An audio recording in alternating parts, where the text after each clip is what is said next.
Alors donc l'intérêt des coupes coronales, c'est un peu ce que je viens de vous montrer tout à l'heure avec la petite vidéo en coupe coronale par voie vaginale.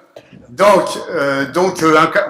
m'a dit s'il ne faut pas parler de coupe coronale comme ça ex abrupto, il faut faire un cas clinique. Alors je vous ai sorti un cas clinique.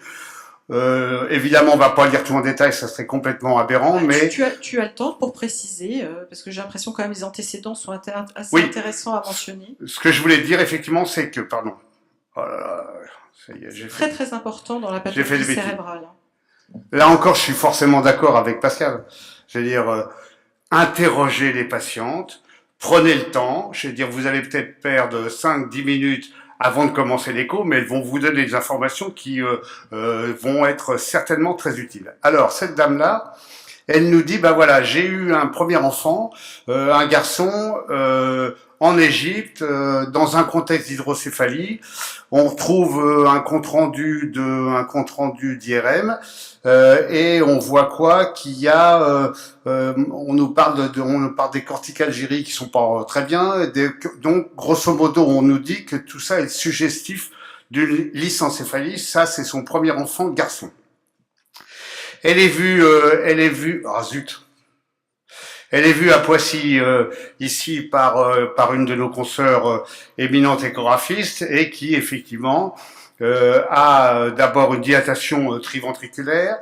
Elle a une cavité septale qui lui paraît pas tout à fait habituelle, pas de pilier latéral visualisé. Le corps calleux est court et dysgénétique. Par contre, le trajet de l'artère cérébrale antérieure est habituel. Elle veut dire par là, probablement, dans son esprit, si je lis à travers les lignes, c'est qu'elle a voulu éliminer l'holopro. Le parenchyme, elle trouve que le parenchyme est un peu hyperéchogène, aminci, qu'il y a une augmentation des espaces péricérébraux. Et puis, en ce qui concerne la fosse postérieure, quatrième ventricule normal, il n'y a rien de particulier, le vermis est bien identifié, voilà.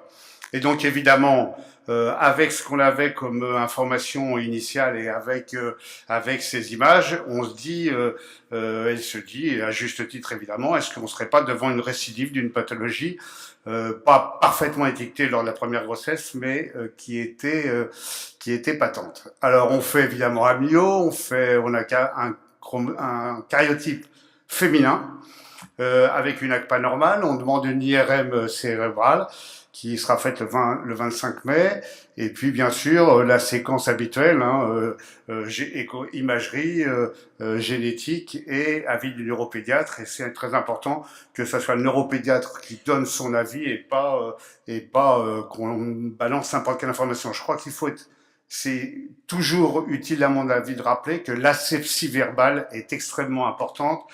Ne dites pas des choses dont vous n'êtes pas sûr et même qui vont automatiquement déclencher, j'appuie sur le bouton de l'ordinateur pour voir Internet et c'est catastrophique.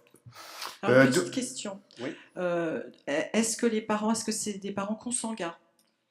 La C'était réponse, marqué? oui. C'était marqué, donc ça c'est hyper important. Et est-ce que sûr. deuxièmement, vous avez récupéré l'imagerie du cas index? Non. Ça, c'est deux éléments fondamentaux pour nous quand on voit les patients en IRM derrière. Non, d'accord. Non, malheureusement, l'imagerie a été faite faite initialement en Égypte et ça n'a pas été rapporté. Ce qui explique sur probablement une pathologie autosomique récessive avec une fois un garçon, une fois une fille atteinte. Exactement. Donc je vois cette patiente à 27 semaines et 4 jours et je trouve effectivement des anomalies majeures de la gération avec un cortex échogène en périphérie et en périventriculaire, une ventriculomégalie majeure, un tronc cérébral normal et un quatrième ventricule de forme anormale avec deux petites zones échogènes latéralisées, un corps calleux très mince et incomplet. Et donc je dis, il pourrait s'agir d'une lysencéphalie et je me mouille un peu en disant peut-être de type 1. Donc voilà les images. Alors vous avez, en haut c'est une vidéo. Je ne sais pas comment faire pour pas faire avancer la plaque. Ou là si je le fais là. J'ai une flèche là. Ah non, pardon. Non, c'est pas une flèche, c'est une souris en fait. Alors tiens, tu peux me donner le pointeur laser? Non, ça c'est bien, ça m'évitera de faire des bêtises à chaque fois. Voilà. Alors vous avez une vidéo en plan axial là-haut. Vous remarquez déjà plusieurs choses tout de suite. c'est que la cavité septum pellucidum est absolument pas normale, que la vallée sylvienne, elle n'est pas du tout normale. Vous avez vu la largeur de la vallée sylvienne, on est, je vous le rappelle, à 27 et des poussières. Le cortex cérébral paraît aussi, lui, très écogène. On a une ventriculomégalie, donc on est vraiment. Et puis regardez, on voit très bien ici, on a vu très bien le troisième ventricule au milieu, qui est très très large. Je vous ai regardez ce troisième ventricule, on voit même l'aqueduc qui est dilaté ici. Un détail avec effectivement cette ventriculomégalie, 14 c'est quand même pas mal. Le cervelet qui est inhabituel avec cette forme ici, avec ces deux petites images anéchogènes de part et d'autre de ce qui doit être le quatrième ventricule. Et puis ici, je vous ai détaillé vallée sylvienne et cavité septale. Tu peux remontrer les Oui. cordes frontales, justement, le signe Oui. que tu donnais tout à l'heure. Alors, Voir l'écartement des cordes frontales, ce qu'on voit très bien sur ton image, sur ta boucle vidéo. absolument.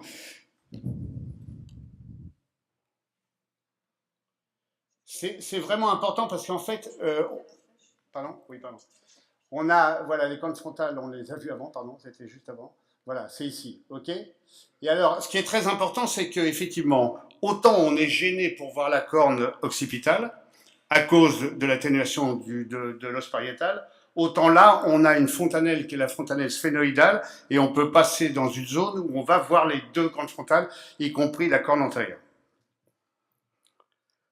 Alors, je passe en coupe coronale et je pense que c'est assez intéressant. Et je pense qu'effectivement, ça démontre qu'il faut vraiment regarder le cerveau dans les trois plans. Et vous voyez, ce cerveau est complètement rétréci, avec des espaces cérébraux qui sont extrêmement larges. Le cortex cérébral est tout à fait normal. Et regardez les cornes frontales sur l'image en haut à droite. Regardez, elles sont à concavité interne. Elles sont pas très très écartées, mais à concavité interne, ce qui est tout à fait normal. En plus, elles sont globuleuses, évidemment. Et on voit au passage un tout petit bout de corps calleux. Merci beaucoup. D'accord.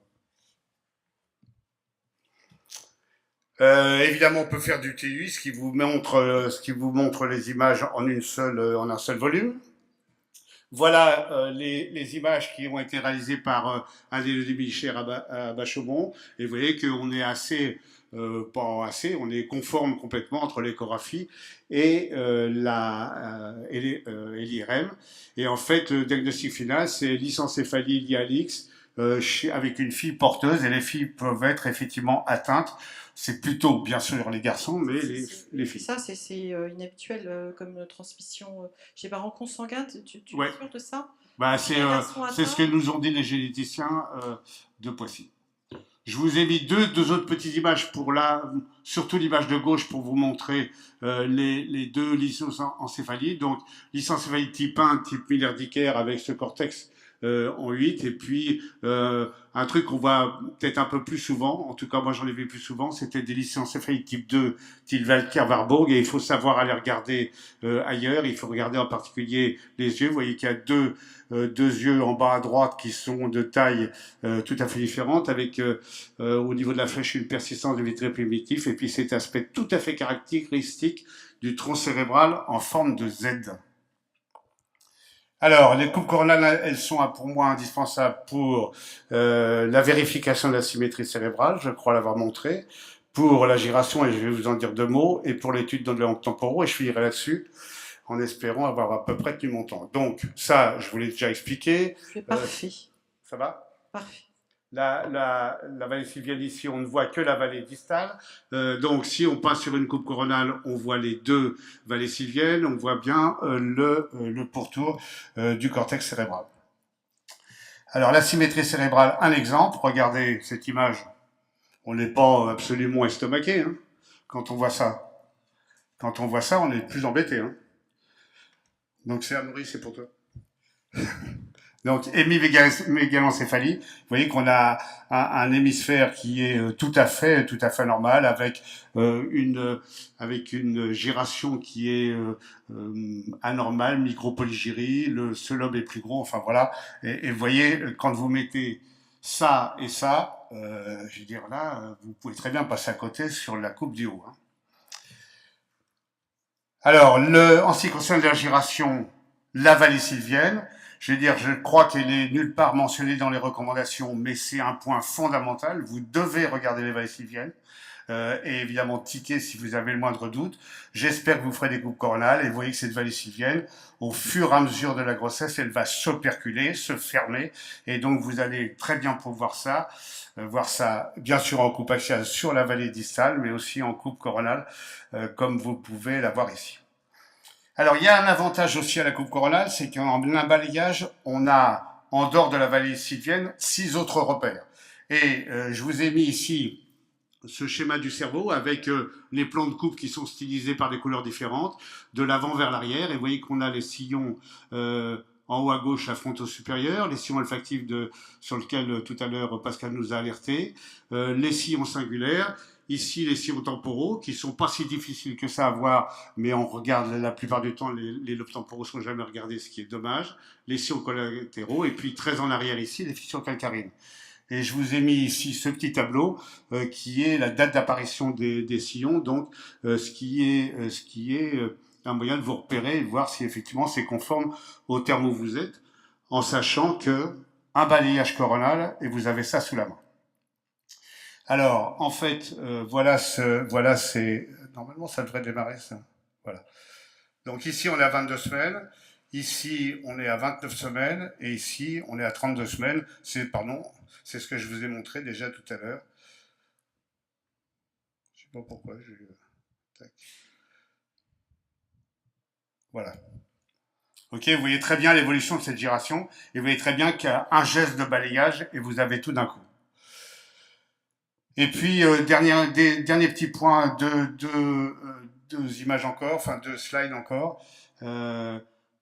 Quand on travaille avec nos amis radiologues et qu'on parle beaucoup de CMV, ils nous parlent assez volontiers d'ectasie au niveau des cornes temporales, ce qui est même souvent, et Pascal, tu me démentiras si je dis des bêtises, un des premiers signes assez importants d'altération du cerveau par le CMV. On peut voir ces ectasies en échographie, il suffit de bien regarder les lobes temporaux et vous voyez avec les 2 petites flèches vertes ici qu'on voit très bien ces ectasies. Et bien sûr, un aspect assez caractéristique du CMV, c'est cet aspect de synéchie à l'intérieur du ventricule. C'est pas en fait un kyste, hein, c'est une cloison dans le ventricule. Voilà, donc le message que je voulais faire passer, c'était que le cerveau doit se regarder dans les 3 plans, qu'il faut faire des coupes coronales, moi, me paraît indispensable, et en particulier pour la giration et la symétrie cérébrale, et que le lobe temporal, c'est pas un exclu, on peut le regarder, il suffit de se donner un peu de mal. Merci. Merci beaucoup.